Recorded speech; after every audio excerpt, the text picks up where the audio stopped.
This is Stars and Scopes with your friend Uma, updated every new and full moon with guidance based on planetary transits in the current sky and extra support from tarot. For accuracy, take a look at your rising sign first if you know it, and do feel free to listen to your sun, moon and rising if you'd like the full picture. If you're interested in your birth chart, check out the readings page at umaruby.com. And if you'd like to support the work, head over to buymeacoffee.com/umaruby and you can buy me a coffee. Finally, if you're a visual learner, look up Uma Ruby Tarot on YouTube and you can watch and learn. Okay, let's take a look.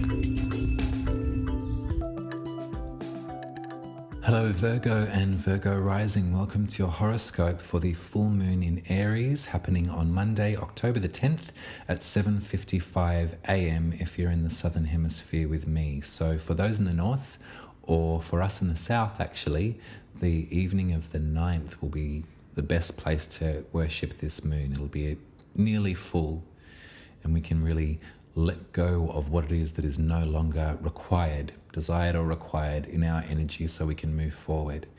Virgo, this is a pretty intense full moon for you. I'll be honest.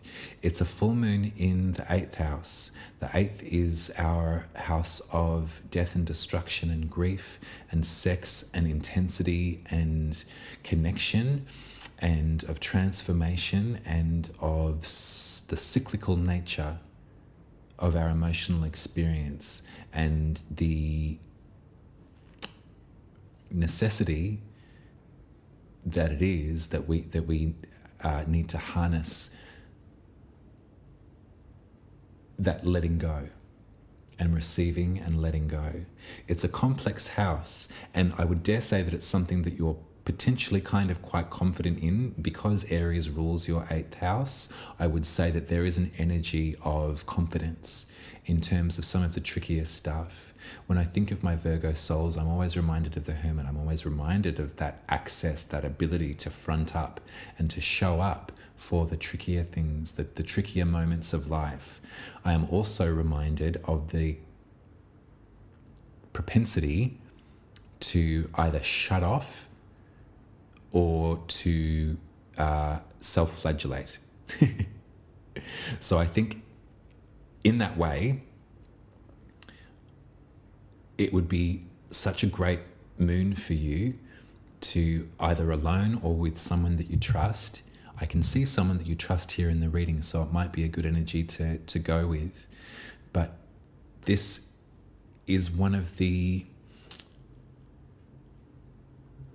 more solemn moons.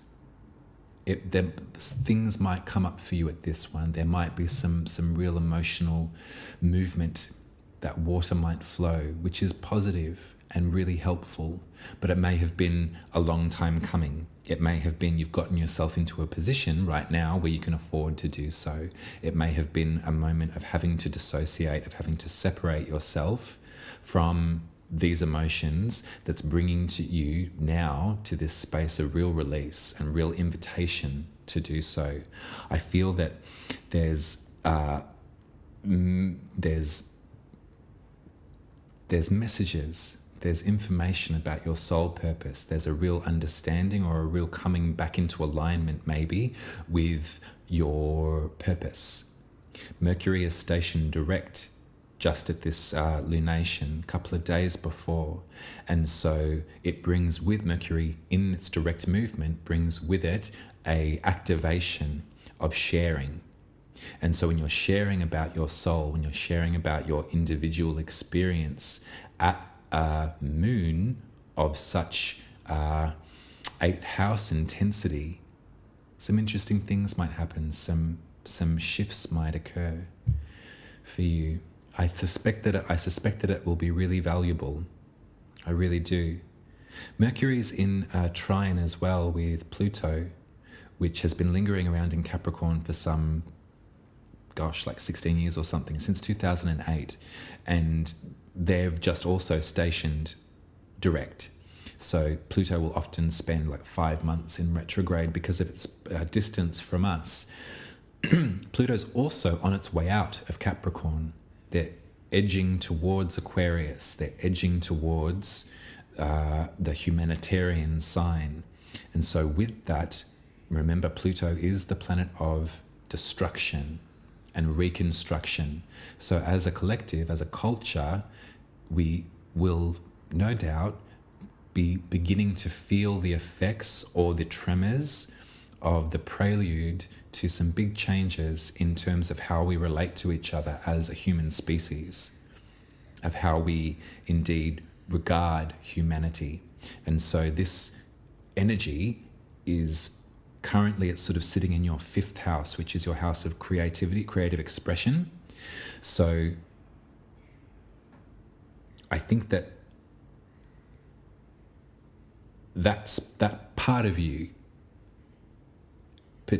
may have gone through different, it's quite natural that it would have, but you've painted with many different colors, you've attempted to express yourself in many different ways, and you've worked really very diligently at it. And I think that this Plutonian energy is trining, so a supportive aspect, a holding hands energy with Mercury in the 1st. And this is the point of the reading that I'm interested in, because this energy, slow moving over decades long, has been building in your creative zone, and now it's trining Mercury in your 1st house, your soul purpose, at this moon, at this lunation that talks all about the 8th, that talks all about the harder parts of life. I think in some ways there is a reluctance to go there with you, Virgo, and not for anyone else to go there. You're willing for them to do it. You're wanting them to do it. But for yourself, there's almost like a self-criticism. There's an inward gaze that can get exhausting.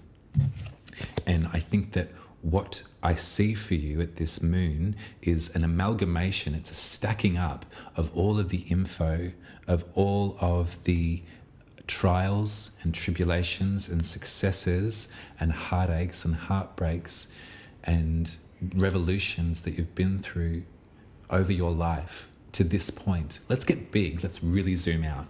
Your whole life to this moon. This is a great moon to review, and this is a great moon with this fresh Mercury direction in that trine with Pluto to tell, to express it, to write it down, to share with someone in your energy that has the passion for it, that has the confidence and the willingness to sit there with you and like revel in your self-expression. I think that sometimes it can get maybe a little sticky for a Virgo because they're consistently needing to sort of, depends on what company you keep, but I imagine that Virgo is the one who will express themselves after everybody else has.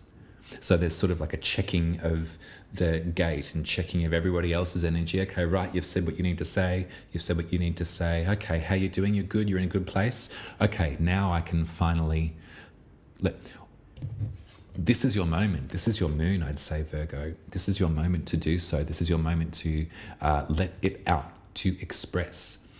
Think of Aries. Think of that confidence. Think of that like self-assuredness, that sort of stubbornness that Aries has. Relate that to the 8th house. Relate that to your innate ability to deal with the hard stuff. And I would take Mercury's dance with Pluto as an invitation for you to reveal some of the more difficult aspects that you've been coping with over this last bit of time, and do it in the company of this Queen of Wands. Do it with this fire spirit, this passionate one. Do it by yourself, or do it just in, maybe this is the moon. This could be the Aries moon as well, you know.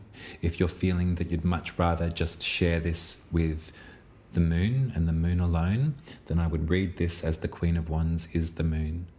But I'd be reluctant for you to set too many boundaries with yourself at this. I'd be reluctant for you to feel restricted by propriety. There's a wildness to this moon that I really want you to investigate. It's a fire moon, so it is some stuff's going to happen, I'll put it that way. I can see it already, like it's going to be a wild night. And I think that probably what I really want you to be encouraged to do, Virgo, is to include yourself in that wildness. Get in touch with your wild nature and let out some of that, maybe that residual grief, or some of that grief that's arriving at your doorstep again. Think of the ways that we're bound to other souls, and think of all of the bliss and the ecstasy that entails, and also with it the shadow side as well. You're entitled to experience both at this full moon. You're entitled to really delve deep and to let it out in confidence. Be confident, and make sure that you're keeping company that allows you to maintain that confidence. I don't want you to feel any skerrick of self-criticism or embarrassment about this. I really want you to, and if for one night only, just drop it and let it go. The moon's in a conjunction with Chiron. We've spoken about Chiron many times. The wounded healer is here to provide us with a salve. The wounded healer is here to help us tend to some of those wounds that are just not healing by themselves. You've got support from the planets. You've got support from the tarot, that's for sure. This is a really bold reading. It's a real reading for you to allow the water to flow. I see that quite clearly. I think when we look at the astrology to come, okay, when we look at what's coming up ahead, the eclipses are going to be playing out in your third house, your house of communication and the village and your localized environment, and also your ninth house of higher learning and spirituality and philosophy and astrology and travel. So there's going to be some big ecliptical activation that happens here. There's going to be some big rerouting from karma, from God, from the universe, whatever you want to say. But the next two lunations are going to be full on, and they're going to be something that we've started to deal with. 6 months ago, there was a bit of a moment there. 6 months before that, there was another. But this is the third of 4 times. So we're kind of ready for this change. But we also know that we need to allow it to happen to us. So I'd use this full moon in Aries as I'd claim it. I'd claim it and I'd let it out. I'd let it all out. I don't know if this is hitting home for you, Virgo. Let me know or not. I don't know if you're feeling that. Maybe you're not, and that's okay. It could be to do with inheritance or tax or something as well. Whatever. This is the reading, and I think that there's some big stuff to excavate at this moon, and you'd be really encouraged and in good company to do it together. Hold hands and have a cry at just how difficult it's been and how marvelous it is that you've been able to do it together. That's the message. Yeah, that's a great message. Sorry, I'm hoarse. I'm done. I'm finished recording. I'm over and out. I love you so much, Virgo. I really do. If you want your birth chart read, you can head over to umaruby.com and book yourself a reading there. If you're a return client and you want a soul guidance session, I will be writing something similar to that tune over the next month or so. I have a lot of questions about getting second readings and so forth. So if you've already had a reading with me, I'll be sending out a mail letting you know about the different avenues that we can take as far as a recap. But if you're a first-time client, then I highly encourage you to head to the readings page and book yourself a place. Much love to you. I'll be speaking to you at the eclipses. Don't know how, don't know in what way, but I'll come up with something and it'll be constructive. Excuse me, and it will be submissive, because that's what we need to do at the eclipses, remember? Just let it happen. It's cool. It's for a greater purpose. All right, Virgo, you take care. I love you very much. And I'll speak to you in 2 weeks. Happy full moon in Aries. Let it out. Be Lena. Let it go. Bye.